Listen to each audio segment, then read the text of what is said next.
Bonjour ou bonsoir tout le monde. Je fais une petite vidéo pour vous présenter, dans le fond, c'est un serveur, mais une version modée de Valheim qui fait plus que 120 mods d'installer sur cette version-là. Puis, dans le fond, là, ce que vous voyez, ben, c'est les marais, mais en version l'hiver. C'est que là, en ce moment, c'est l'hiver. Et si vous regardez là, en haut à droite, là, ben, on voit qu'il me reste 4 heures d'hiver à vivre. Puis là, il y a un paquet de choses qui sont configurées un petit peu partout. Parce qu'il y a plein de modes. Là. Et regardez là, l'interface, il y a plus d'inventaire. Là. J'en ai mis beaucoup, là. Mais tu sais, je vois qu'on pourrait peut-être en avoir 5 rangées. Ou, bon, il y a un extra slot ici. Bon, l'interface est comme vraiment un petit peu différente. Il y a des emplacements dans la carte qui sont de plus. Il y a vraiment, vraiment beaucoup, beaucoup de trucs d'installer dans mon mode pack. J'en ai testé qui sont vraiment intéressants. C'est le fun de jouer en gang et de découvrir ça, toute une gang. J'avais monté un serveur par le passé où est-ce qu'il y avait un système de profession. Et c'était quand même assez de stock à gérer. Il fallait que j'update les packs individuellement. Il fallait que je gère ça. Bon, et peut-être que je ne ferais pas ça un peu par manque de temps, mais si je monte un pack de mods, ce serait quand même peut-être intéressant qu'il y ait un système de profession. Puis si on joue en multijoueur, ben, qu'il y ait quand même des choix de profession qu'on peut faire. Puis dans le fond, là, pour avoir une espèce d'interaction, là, que ce soit intéressant de jouer en game. Mais comme je vous dis, ce ne serait pas des packs séparés. Tout le monde aurait le même pack, puis ce serait. On jouera ensemble. Donc, bref, il y a comme bien des affaires à explorer. Oui, changer dessus. Dessus. Bon, petit truc que je voulais, dans le fond, jaser un petit peu avec vous, c'est là, j'aurais comme un peu deux idées de serveur. Il y aurait une idée de serveur qui est plus du quality of life, là, qui est plein d'ajouts puis de trucs qui renforcissent un peu la qualité du jeu, qui améliorent le gameplay. Puis il y avait vraiment une tonne que j'ai essayé que maintenant même je me passerais plus. Donc, je vous montre pour ceux qui jouent beaucoup à Valheim, là. Si je bâtis un workbench, peu importe où est-ce que je le fais, mettons, je le fais ici. Bon, ben, avec le marteau, si j'appuie sur B, ben, j'ai un mode de caméra build qui me permet de bâtir sans que mon personnage ait besoin de bouger. C'est vraiment un mode que je trouve maintenant essentiel. Je m'en passe chez plus. OK, bon, petit café, toi. Ça n'empêche pas quand même de se faire attaquer. Mais bon, c'est pour vous montrer qu'il y a des modes qui changent vraiment drastiquement le gameplay, puis que je trouve super intéressant. Donc, ça pourrait être un pack qui aurait ça. Dans les 120 modes, là, si vous êtes curieux, là, OK, dans les 120, il y en a un qui rajoute beaucoup des nouveaux ennemis, des nouveaux boss. Dans le fond, là, il y a vraiment, vraiment beaucoup de trucs là-dedans. C'est pour ceux qui ont joué beaucoup au jeu, c'est intéressant. Bon, après ça, ben, comme je vous dis, beaucoup, beaucoup de trucs qui sont du quality of life, OK, à l'intérieur de ça. Un mode qui permet d'ajouter de la magie, mais dès le départ. Donc, tu fais en sorte que c'est pas juste dans les Mistlands qu'il y a de la magie. On ne laisse pas tomber quand même les guerriers avec ce mode-là. Un mode qui rajoute aussi du contenu dans le Deep North. Okay? C'est que le temps qu'on attend ça, ben, il y aurait du contenu là, des nouveaux monstres, des nouveaux. Donc, ça, c'est des modes qui sont compatibles avec Terzi, là, pour ceux qui le connaissent, là, c'est un gars qui fait des modes assez incroyables. Bon, ici, pour ajouter la difficulté du jeu, surtout quand on joue en multijoueur, ce mode-là permet d'avoir d'avoir des monstres qui sont plus difficiles. Bon, des backpacks, des trappes pour attraper des poissons. Bon, il y a un paquet dans le fond, comme je vous disais, de quality of mod dans les tests que j'ai faits. Peut-être qu'il y en a que j'enlèverais. Bon, ça, c'est pas tout sûr que je les laisserais pour un serveur, mais je dirais que quand même, il y en a des très, très, très intéressants. Puis ceux que je trouve, regardez ici, celui-là, là, ici, il n'y a pas de tronc d'arbre. Quand on coupe les arbres, ça les enlève automatiquement. Ça, je trouve ça quand même le fun. Un mode que je trouve intéressant aussi, parce que c'est un mode qui réinitialise les donjons qui ont été explorés après un certain nombre de temps. C'est que pour un serveur multijoueur, c'est le fun, parce que ça permet de faire revenir les ressources puis de faire revenir les trucs. Bon, ce mode-là, ce que je trouve aussi bien intéressant de celui-là, c'est que il y a comme une espèce de niveau de skill qui, de base. Et quand on meurt, on perd de pourcentage de skill points, mais on ne peut pas tomber plus bas qu'un certain niveau qu'on est rendu. Mais ça fait en sorte qu'on ne perd pas tous nos skills, on ne perd pas des niveaux et des niveaux de skills. C'est que ça, là, je le trouve super intéressant. Là. C'est vraiment un gros must. Là. Donc, un mode qui permet d'accélérer le démarrage, bon, un mode qui enlève quand on meurt, le death pin, quand on prend notre cadavre. Bref, comme je vous disais, un paquet de modes qui sont très intéressants.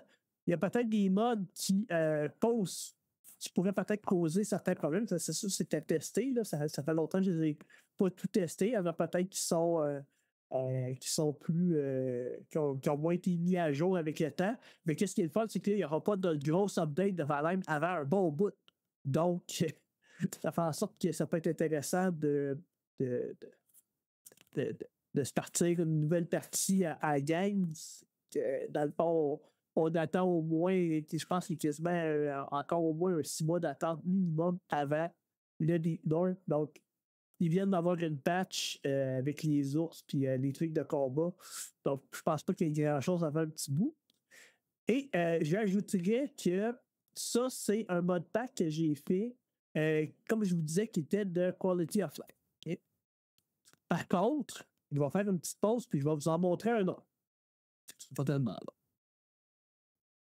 Donc, deuxième petite démonstration que je voulais vous montrer, ben, c'est, dans le fond, un serveur où est-ce que ma deuxième idée, ce serait de faire un serveur qui soit vraiment difficile au niveau pas nécessairement hardcore, là, que quand tu meurs, tu perds ton personnage, mais au niveau de difficulté de jouer. Là, vous allez peut-être remarquer un petit peu, si vous connaissez les graphiques de Valheim, ben, c'est pas les graphiques standards.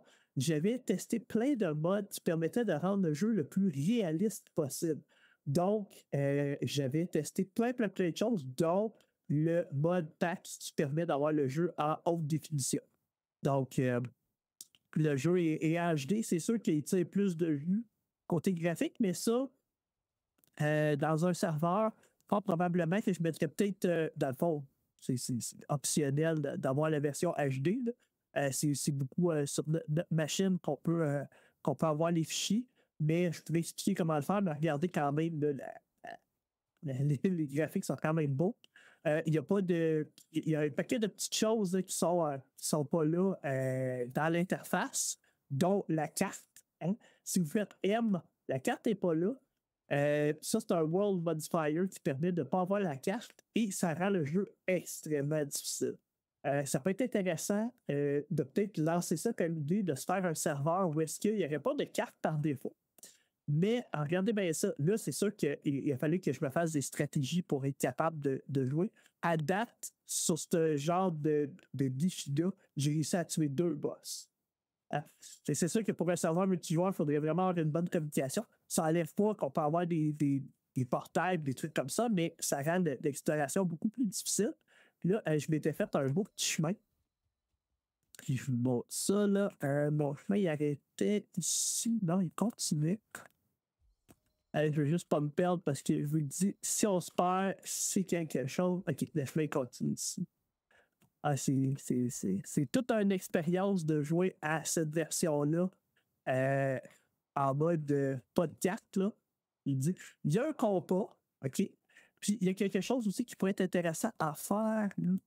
Continuer, ouais. On dit que le gazon, il a comme repoussé à certains endroits. Petit par ici. Je me souviens. je vais continuer, là. Je vais mettre la vidéo en pause, puis je vais vous montrer un petit peu plus loin qu'est-ce qui va arriver. Ah. Je suis rendu, dans le fond, à ma seconde base, puis je vais vous montrer ça. Regardez bien, OK?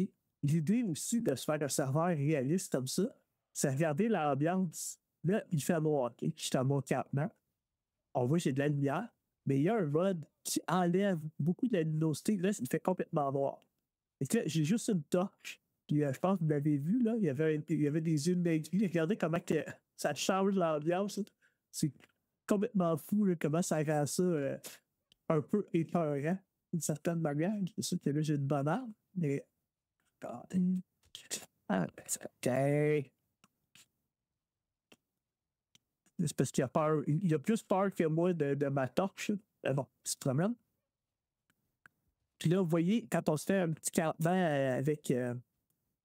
avec ça, c'est un mode aussi qui permet de faire une tente. Mais on la voit quand même assez de loin. Ça permet un petit peu de. Bon. Donc, les nuits deviennent vraiment plus difficiles. Il faut gérer avec l'éclairage. Il faut se dire que la nuit. Ah, tu vas taper ses verres. Le petit coquin qui se promène. Mais bref, vous voyez que ça rend le gameplay très, très difficile et ça rend ça super intéressant. Moi, ce que j'avais permis aussi, dans le fond, c'était de faire que la carte était possible, mais avec la table de cartographie qui arrive beaucoup plus tard dans le jeu, c'est que tu permets quand même une certaine forme de réalisme, là, dans le sens que même à l'époque des Vikings, il y avait des cartes. C'est juste qu'on ne peut pas se traîner, on ne peut pas se promener avec une carte là, n'importe où dans nos voyages. C'est que ça permettait, dans le fond, de planifier un peu ce qu'on a découvert, puis ce qu'on a vu. Puis là, vous voyez, il y a juste un range de choses que la carte permet de découvrir, mais pas plus. Ça, c'est un autre mode là, qui s'appelle ZenMap qui fait ça, là. Mais bref, il y a un paquet de trucs à configurer. C'est que je vous le dis, ce mode-là, si je vous montre un petit peu les modes qui sont à l'intérieur, il y a effectivement le mode de métier que je trouvais intéressant là, d'avoir encore. Il y avait un skill de cartographie. J'avais essayé un mode qui permet, dans le fond, de perdre des points de vie si on est affamé. Je le trouve un petit peu intense, celui-là. C'est que je pense que je l'avais réduit un petit peu. Sinon, il y avait dans les modes réalistes, bon, le fait qu'on peut porter 2 armes, je trouve ça intéressant. Les sacs à dos, les chevaux, la table de cartographie là, que je vous ai montré tantôt. Il y a ça. Après ça, bon, il y a des petits modes que moi je trouve un peu essentiels quand je joue à Valheim de version modée, c'est que même si je voulais une expérience qui se voulait réaliste, ça ne me tentait pas d'avoir à remplir mes torches puis mes foyers à chaque fois. C'est que ça, je me dis, regarde, on est dans un univers fantaisiste. Quand on allume un feu, il est éternel. Bon, mon système de saison de tantôt que je vous ai montré, il est encore là. Celui qui permet d'avoir des nuits noires s'appelle Gamma of Night. OK? Bon.